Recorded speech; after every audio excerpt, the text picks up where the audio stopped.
Good morning, dear students. How are you all? I hope all of you are fine at home. I'm also fine. So, let's start our today's study. In our previous passages of chapter 1, we studied about passage 1 to 4. Now we will study of passage 5th and 6th. So before reading any passage, any paragraph, any text, it is very necessary to learn and write meanings, because until we learn meanings, we will not able to read that particular text.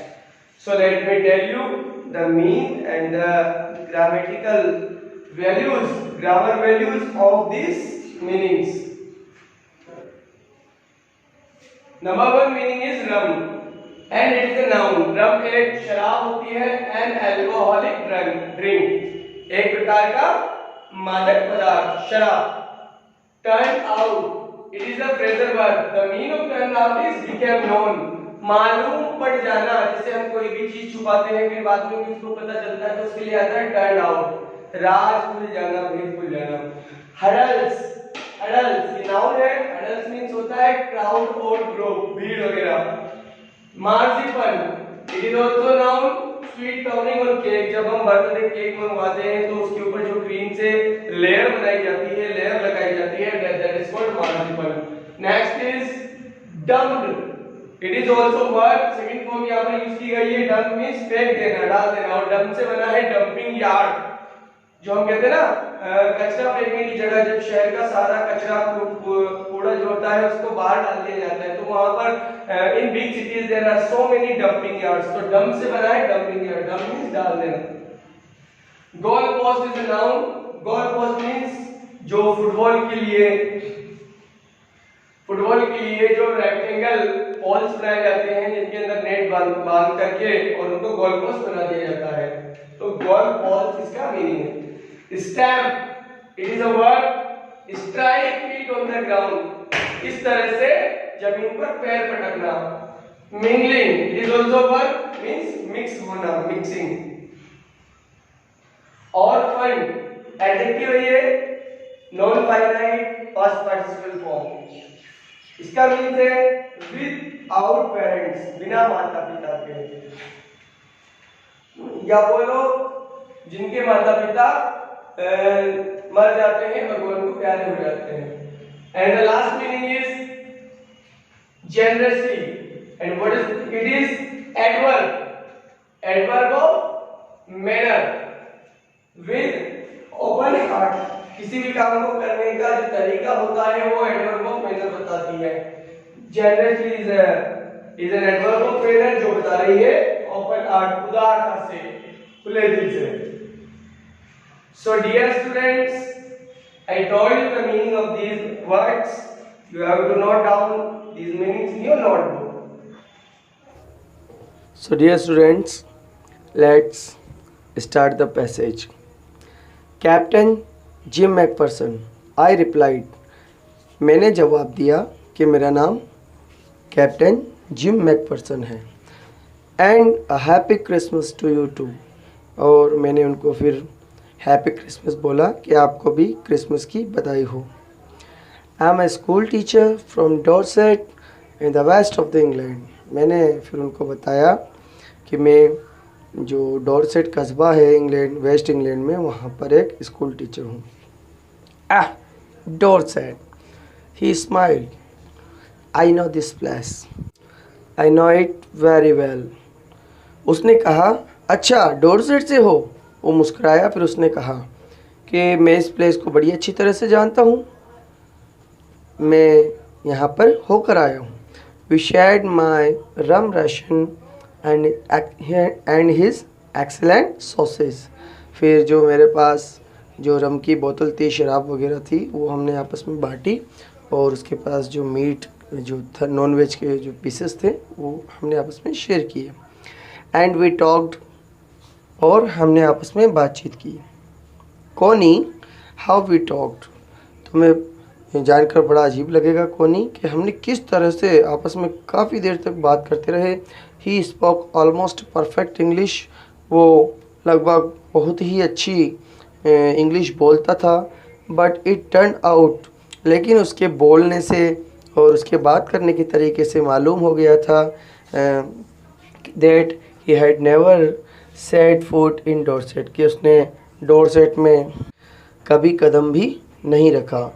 मतलब कहने का वो झूठ बोल रहा था कि मैं कई बार डॉर्सेट जा कर के आया हूँ, जबकि उसने कभी ज़िंदगी में डॉर्सेट नहीं देखा। Never even been to England, यहाँ तक कि वो तो कभी इंग्लैंड भी नहीं गया। He had learned all he new of England from school and from reading books in English. उसने इंग्लैंड के और डॉर्सेट के बारे में जो कुछ भी पढ़ा था उसकी स्कूल में पढ़ा था, और जो इंग्लिश बुक होती है, रीडिंग इंग्लिश बुक, वहाँ से उसको इसके बारे में जानकारी मिली। His favourite writer was Thomas Hardy, उसके जो पसंदीदा लेखक थे वो थे Thomas Hardy. His favourite book far from the madding crowd, और उसकी जो पसंदीदा किताब थी उसका नाम था far from the madding crowd. So out there in no man's land we talked of Bathsheba and Gabriel, Oak and Sergeant Roy and Dorset। हाँ, फिर हमने वहाँ पर जो नोमेंस लैंड था, जो बॉर्डर थी, वहाँ पर हमने बादशेबा और जो गब्रील, ओक जो पेड़ वगैरह, जो वहाँ के ग्रीनरी थी उसके बारे में हमने बातचीत की, और जो सिपाही थे सार्जेंट रॉय उनके बारे में बात की, एंड डॉर्सेट कस्बे के बारे में हमने बात की। He had a wife and one son। उसकी एक पत्नी और एक लड़का था, born just 6 months ago, जो सिर्फ 6 महीने पहले ही उसका जन्म हुआ था। As I looked about me, there were huddles of khaki and grey everywhere। जैसे ही मैंने वहाँ पर देखा तो वहाँ पर सिर्फ खाकी और ग्रे कलर की पोशाकों का जो हडल मीन्स होती है भीड़, क्राउड, झुंड नज़र आ रहा था।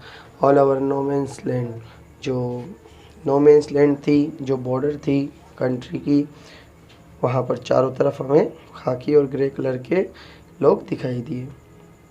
Smoking, laughing, talking, drinking, eating, वो सिगरेट पी रहे थे, हंस रहे थे, बातें कर रहे थे, शराब पी रहे थे, खा रहे थे, नाच कूद रहे थे, जश्न मना रहे थे, क्रिसमस का जश्न मना रहे थे। Hands fall and I shared what was left of your wonderful Christmas cake. तुमने जो मेरे लिए जो बड़ा ही टेस्टी और बड़ा ही अद्भुत क्रिसमस केक भेजा था वो हम दोनों ने मिलकर के शेयर किया। कौनी, मैं तुम्हें बता देना चाहता हूँ कि तुमने जो केक भेजा था वो हम दोनों ने शेयर किया। He thought the marzipan was the best he had ever tasted। और जो तुमने केक के ऊपर जो लेयर चढ़ाई हुई थी, जो क्रीम की लेयर चढ़ाई हुई थी, वो जब उसने टेस्ट की तो उसने मुझे बताया कि उसने अब तक जो भी केक खाया था उसमें सबसे बेस्ट था। We agreed about everything and he was my enemy। मैं उससे सहमत था, वो मुझसे सहमत था, हम दोनों एक दूसरे की बातों से सहमत थे, जबकि वो मेरा दुश्मन था। There never was a Christmas party like it, कोनी। डियर कोनी, मैं तुम्हें बता देना चाहता हूँ कि मैंने मेरी लाइफ में इस तरह की कोई क्रिसमस पार्टी अटेंड नहीं की। Then someone I don't know who brought out a football। फिर उनमें से कोई, मैं नहीं जानता कौन था, एक फुटबॉल ले आया। Great coats were dumped in piles to make goal post.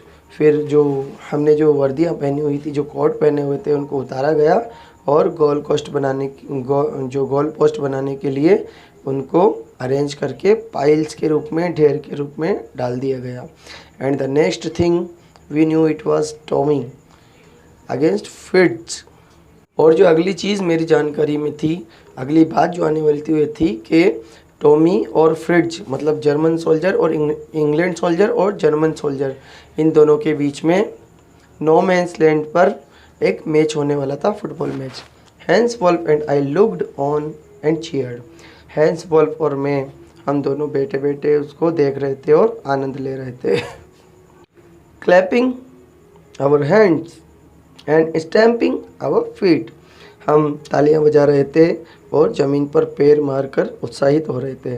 To keep out the cold as much as anything, क्योंकि वहाँ पर बहुत ज़्यादा सर्दी थी और हमें हमारी बॉडीज़ को हमारे शरीर को गर्म रखने के लिए हमें फिज़िकल एक्टिविटी करनी ही पड़ती थी.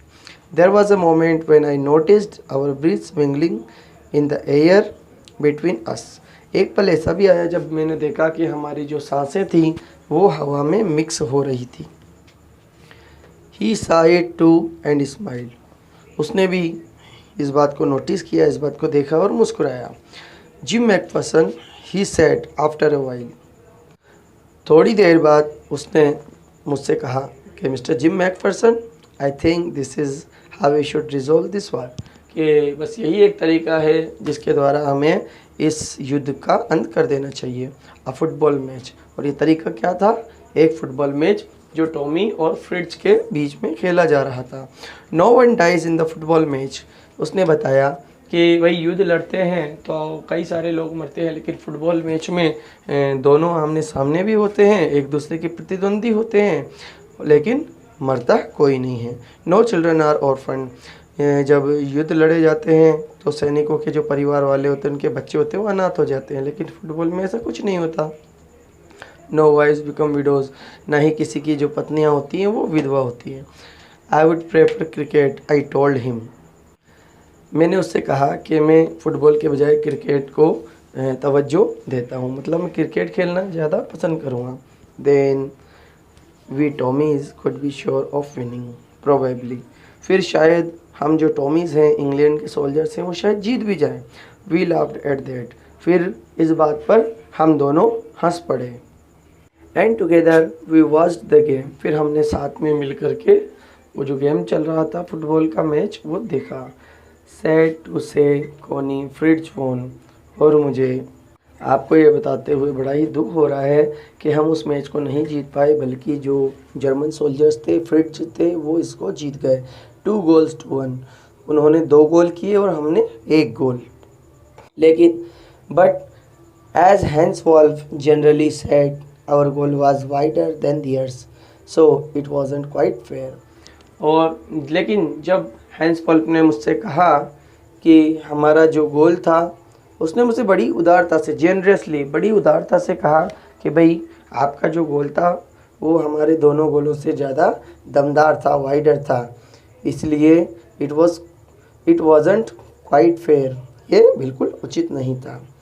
सो डियर स्टूडेंट्स, हमने दोनों पैसेजेस पढ़े और इन दोनों पैसेजेस में आई होप कि आपको बहुत कुछ समझ में आया होगा. फिर भी अगर कुछ समझ में नहीं आया हो तो आप मेरे मोबाइल नंबर 7014709830 पर कॉल करके मुझसे इसकी डिटेल नॉलेज ले सकते हैं. Thank you very much. After completion of writing meanings and reading the passage, now it is the time to do grammar corner. And the first question is use correct punctuation marks and capital letters. ये जो sentences दिए गए हैं इनमें आपको punctuation marks और capital letters का use करके इनको रीराइट करना है, दोबारा लिखना है. Number 1, Jim said, I know it very well. Number 2, Roma, Pooja, Sakshi and Priya were present in the party. Number 3, did you buy new shoes? Number 4, Gitanjali is the masterpiece of art and Tagore, Rabindranath Tagore. And the 5th is, aha, we had a nice Christmas. So use the correct capital letters and punctuation marks and rewrite them. Question number 2, use the given preposition in your own sentences. आपको नीचे जो preposition दिए गए हैं इनको अपने sentences में इनका यूज करना है. आपको sentences बनाने हैं इनसे. I hope you know about very well. You know about the prepositions very well. So dear students, it is your grammar corner. You have to do this work and send me my mobile numbers.